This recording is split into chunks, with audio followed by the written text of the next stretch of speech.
In our group. Our group friend name is Kailash, and our voiceover is Om. So we have taken this name on meditation. So there are key hazards in our district, Shimla, as our area of question is district Shimla. So key hazards यहाँ पर हैं. First is earthquake, second is landslides, third is cloud burst, fourth is flash floods, fifth is forest fires, sixth is snowstorms, snowfall and hail, then overpopulation of Shimla town, and eighth is potentially hydroelectric power projects. क्योंकि I think this is a research based, we should have some research on these hydroelectric power projects also, because some of the hazards are being created by these projects. As a biologist, I think so. Now, the vulnerabilities we have written over here is, first is unplanned construction of roads and even housing sector, in buildings, especially in the Shimla area. Then houses are of poor build quality because we ourselves become engineers of our own houses. मैं चाहे teacher हूँ, चाहे मैं कुछ भी हूँ, चाहे कोई भी लोग यहाँ बैठे हैं, लेकिन जब हम अपना घर बनाते हैं तो शायद हम इंजीनियर खुद बन जाते हैं. And as a profession, I think we should have a specialized team of persons who should look after our house construction, home construction. तो हम देख नहीं पाते और हम खुद ही जब ये सब कुछ कर रहे होते हैं, and we are dependent upon the people who help us in this construction work, especially जो masons and labor class जो होती है. So there are certain, मैंने अपने मकान में देखा कि हमने जब उसको 30-35 साल मैंने जब बनवाया हेल्प की पेरेंट्स के साथ, तो उस वक्त मैंने क्या गलतियाँ की, मैंने अब उसको कैसे ठीक किया. तो in that process I came to know that we need a specialized team of people जो हमारी house construction में हमारी help करें. Third is poor water supply and the electricity failure. I will come to it in the prevention and mitigation point. Then mud dumping. Mud dumping has become a very serious problem, especially in the hilly terrain areas. Then snowfall. Snowfall basically isolate many areas of district Shimla, especially when we go to the Chancel area or the Dodra Kuar or like that areas. Or even in my place of posting, there is Majrana, it is 18 kilometers from Matayana. During snowfall, it gets isolated for many days. Then fire safety norms are required in buildings. Then pollution. Yesterday only I came to know that Shimla is more polluted than Mumbai. Madam told me.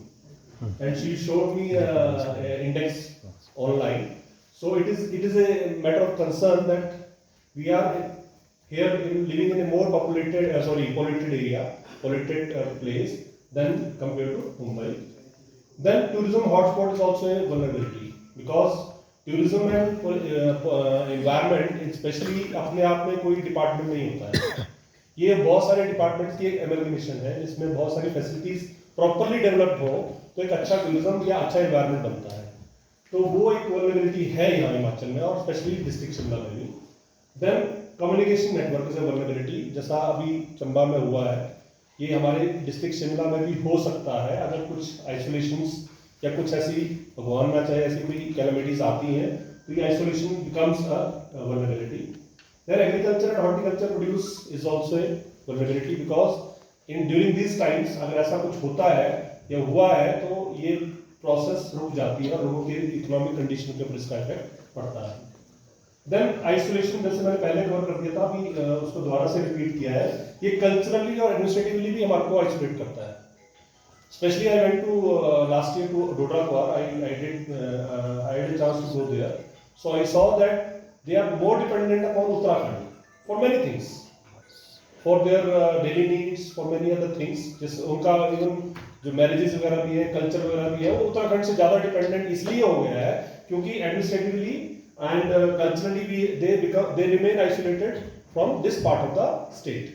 So वो भी एक challenge है, vulnerability है कि जब हम administration यहाँ से चला रहे हैं तो हमारा डिपेंडेंस किसी और जगह से है जो उसके लिए अनस्टेबल नहीं है system. Then government outreach is poor in our district. As far as I have been to district different part of the district Shimla, तो गवर्नमेंट की आउटरीच बहुत पुअर है. मतलब अगर लोग अच्छे हैं, बड़े प्यारे हैं और अच्छे से रह रहे हैं, लेकिन गवर्नमेंट की जो outreach properly, as far as I belong to district Kangra, तो वहाँ पर जो आउटरीच है गवर्नमेंट की वो डिस्ट्रिक्ट शिमला में नहीं है, तो वो भी एक वल्नरेबिलिटी है। बिकॉज पुअर, जैसे जिस एरिया में मैं रहता हूँ वहाँ से 18 किलोमीटर दूर मतियाना आना पड़ता है, तो किसी को पट्टी भी करवानी है, मतलब अगर किसी को चोट लग गई है तो that person has to go to Matiyana. छोटे छोटे वो है अपने आशा वर्कर्स और ये जो हेल्थ वर्कर्स वहाँ पे होते हैं, बट तो फर्स्ट एड की मटेरियल उनके पास होता है, but they are not well equipped कि उसको अगर टांका स्टिच करना है किसी को तो वो उनके पास उसका सोल्यूशन अवेलेबल नहीं होता है। Then we come to the prevention and mitigation. We have number of mitigation and prevention measures. First is building codes. जैसा मैंने अर्थक्वेक की बात की है, तो बिल्डिंग सरकार नक्शा अप्रूव करवाती है, सरकार बहुत कुछ करती है, लेकिन सरकार कभी बिल्डिंग कोड बना के नहीं देती। कि if you go to Japan, अगर वहाँ जाना तो चलो छोड़ो, और अगर आप इंटरनेट से पहुंच जाते हैं वहाँ पर, तो बिल्डिंग कोड होना बहुत जरूरी है कि आपकी बिल्डिंग बनेगी कैसे, किस एरिया में कैसे बनेगी। Secondly, retrofitting of unsafe buildings. Retrofitting बहुत जरूरी है, क्योंकि जब हम स्ट्रक्चर बना रहे होते हैं, जैसे मैंने पहले ही कहा कि we are dependent upon the masons and the labour class, वो जो सलाह देते हैं वो उनका एक्सपीरियंस हम मान करके अपनी कंस्ट्रक्शन का वर्क करते हैं, तो उसकी रिट्रोफिटिंग होना बहुत जरूरी है, जो कि उस स्ट्रक्चर को अर्थक्वेक रेजिस्टेंट बना सके। Third is improvement of drainage.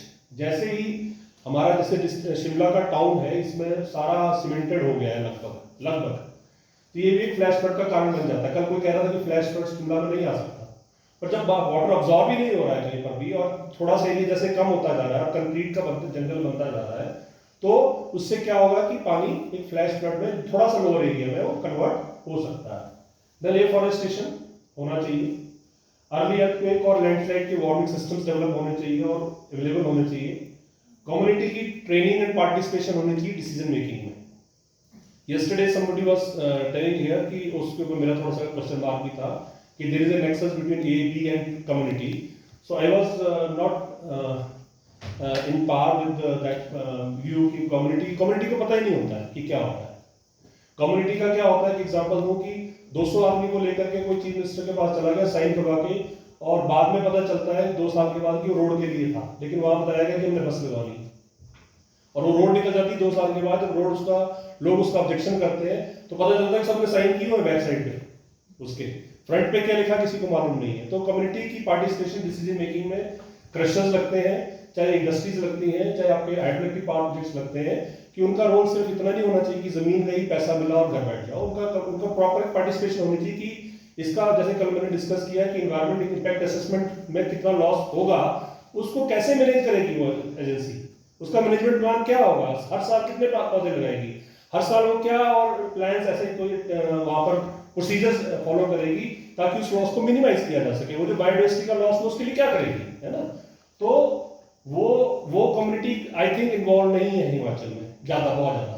कुछ स्टेट्स में इन्वॉल्व होगी, but as far as I know Himachal में ऐसी पार्टिसिपेशन थोड़ी पुअर है, कम है। देन इमरजेंसी प्लानिंग, अगर ऐसी सिचुएशंस हैजार्ड्स आते हैं तो हमारी क्या इमरजेंसी प्लानिंग होनी चाहिए, उसका भी एक डॉक्यूमेंटेड चीज होनी चाहिए। जैसे एसडीआरएफ एनडीआरएफ जो काम कर रही है वो शायद अवेलेबल भी होगी, मैंने आई डोंट नो, मुझे मालूम नहीं है, ऑनलाइन अवेलेबल होगी, बट इसको थोड़ा सा नॉलेज लोगों को होना चाहिए कि इमरजेंसी प्लानिंग क्या रहेगी हमारी। Then providing urban facilities in the rural areas, this basically is required ताकि लोग शिमला ना आए। मतलब शिमला लोग क्यों आ रहे हैं, शिमला में लोग इसलिए नहीं आ रहे हैं कि उसको एक कमरे में 2 कमरे में रहना है। लोगों के 1 करोड़ रुपए के मकान है, 20-20 कमरे के मकान है, और यहाँ पर वो 2 कमरे के मकान में रहते हैं शिमला में आके। क्यों? They need good education for their kids, they need good health facilities, water facility proper चाहिए, इलेक्ट्रिसिटी प्रॉपर चाहिए। अब मैं बार बार अपने एरिया में आ जाता हूँ तो मैं 3 दिन विदाउट इलेक्ट्रिसिटी एंड वाटर था, and my road was blocked. 50 metre यहाँ से ब्लॉक थी, 50 मीटर यहाँ ब्लॉक थी। 3 दिन में 14, 15, 16 अगस्त को अपने लोकेशन पे रात छुट्टी थी, और है ना। तो क्या है वो रीजन ये है कि आपने अर्बन फैसिलिटीज रूरल एरियाज में नहीं दी, इसलिए लोग वहां से माइग्रेट कर रहे हैं। अगर ये सारी फैसिलिटीज, अच्छे एजुकेशन हब्स, अच्छे रोड्स इंफ्रास्ट्रक्चर, अच्छा पानी की सप्लाई आती है, तो कैसे आती है कि पाइप को वाटर नेचुरल वाटर फ्लो कर रहा है, उसमें पाइप लगाई और एक टैंक लगाया, उसमें आपसे सप्लाई हुई, और लोगों को बहुत सारे जो डाइजेस्टिव डिसऑर्डर्स वहाँ पे आजकल डेवलप हुए हैं क्योंकि पानी गंदा है। तो जब आप दे ही नहीं रहे अर्बन फैसिलिटीज रूरल एरियाज में, तो लोग माइग्रेट करते हैं।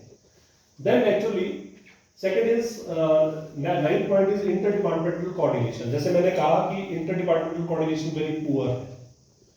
फॉर एग्जाम्पल एक एग्जाम्पल देता हूँ कि पानी का एक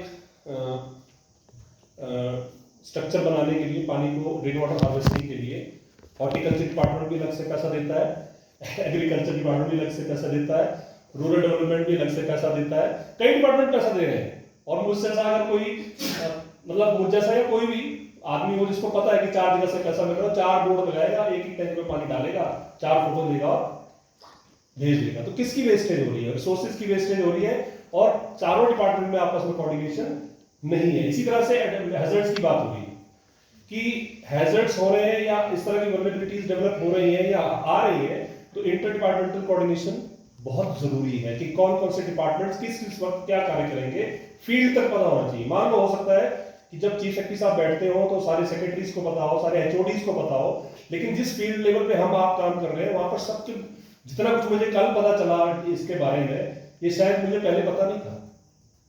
तो ये पता मुझे होना चाहिए था being a head of A institution कि मेरे अगर यहाँ पे कुछ ऐसी प्रॉब्लम्स आती है तो मुझे किससे कांटेक्ट करना. तो वो नहीं है डिपार्टमेंटल कोऑर्डिनेशन फील्ड में. देन जितने भी हाइड्रोलॉजिकल आपके एरियाज हैं उनकी जीआईएस मैपिंग होनी चाहिए and that should be published in domain, public domain. क्यों? क्योंकि मैं कोई बिल्डिंग बना रहा हूँ, कोई मकान बना रहा हूँ, तो मुझे मालूम होना चाहिए कि यहाँ पे भैया पानी है नीचे, ये पानी तंग करेगा आने वाले टाइम में. हमको मालूम नहीं होता है, कई बार मालूम नहीं होता है कि थोड़ा थोड़ा पानी निकलता है यहाँ से, फिर भी आदमी मकान बना लेता है. लेकिन जब ये डॉक्यूमेंट पब्लिश हो जाएगा तो अल्टरनेटिव साइट अवेलेबल होनी चाहिए, चाहे वो बिल्डिंग सरकारी है चाहे प्राइवेट है, कि यहाँ का जीआईएस मैप है भैया, यहाँ पानी निकलता है और यहाँ से जिस जमीन से पानी निकलता है वो पोटेंशियल थ्रेट है आने वाले टाइम के लिए. Then carrying capacity. अब सबसे इंपॉर्टेंट है कि टाउन को, जैसे कल स्मार्ट सिटी की बात हुई थी, इसकी कैरिंग कैपेसिटी कैलकुलेट नहीं हुई. जो कैरिंग कैपेसिटी किसी टाइम पे अंग्रेजों ने 25,000 के लिए कैलकुलेट की थी, वहां 2.5 लाख आदमी आज रह रहा है. तो मैं एग्जांपल, छोटा सा एग्जांपल दूंगा. जो लोग शिमला में रहते हैं, डीएवी न्यू शिमला में संजौली में उनकी एक ब्रांच हुआ करती थी जिसमें 1,500 बच्चा होता. अब उन्होंने वो कोर्ट केस हार गए, कुछ भी कोई रीजंस बने, now that school has been shifted to DAV new Shimla का सेक्टर 4 में जो साइट है वहां पे शिफ्ट हो गया. 2,000 बच्चा उनका अपना था, 1,500 बच्चा और शिफ्ट हो गया. मॉर्निंग में इतना कयास होता है वहां पर कि अगर कोई मरीज हो ना सर तो शायद उसका दम घुट जाएगी. 40 बसें होती हैं लंबे वाली नीली बसें जो एनडीआरएम में जो आई हुई है, और इतना जैम लगता है सुबह के टाइम और शाम के टाइम में. जो सेक्टर 4 और 3 में रहते हैं वो लोग मतलब उनकी हालत ठीक नहीं है. वो या तो स्कूल लगने से पहले निकलते हैं या बाद में लेट निकलते हैं. तो वो कैरिंग कैपेसिटी कैलकुलेट नहीं करनी की एडमिनिस्ट्रेशन है, इसलिए उन्होंने 1,500 बच्चा वहां शिफ्ट कर दिया. और हर तरीके का प्रेशर वहां क्रिएट हुआ है, पानी के लिए प्रेशर क्रिएट हुआ है, रिसोर्सेज के लिए प्रेशर क्रिएट हुआ है. तो उसके लिए रिस्पॉन्सिबल, जैसे कल कम्युनिटी की बात हुई थी, तो वो शायद कम्युनिटी नहीं है रिस्पॉन्सिबल उसके लिए.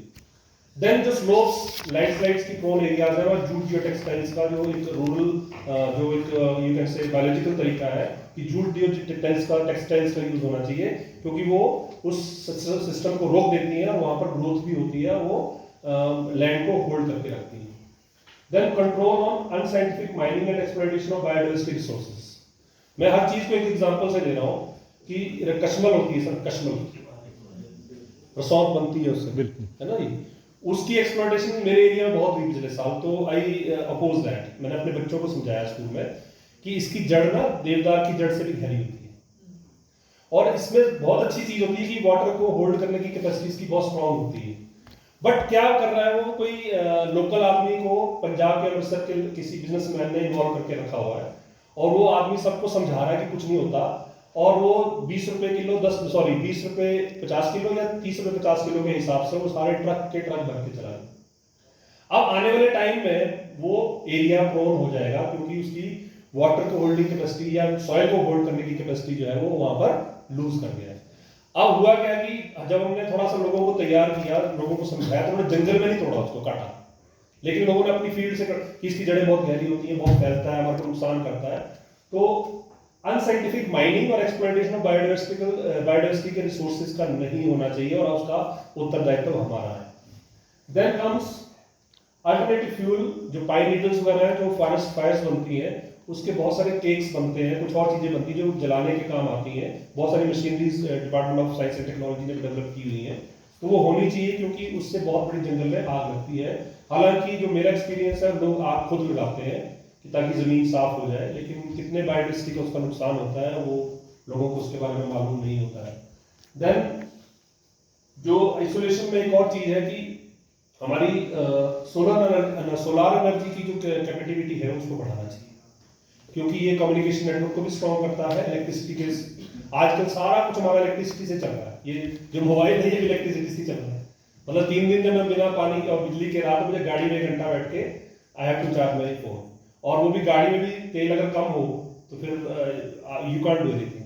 तो मतलब ऐसी सिचुएशंस में हम को बेटर प्रिपेयर कैसे होना हो, तो कल यहाँ पे कहा गया कि मैं कंक्लूड उससे करूंगा कि मुझे हिट करती है एक्चुअली चीज ना कि there is a nexus between bureaucrats, politician and community, but I will say with due respect to the speakers, it is a nexus between bureaucrats, politicians and the businessman, not the community. Thank you very much.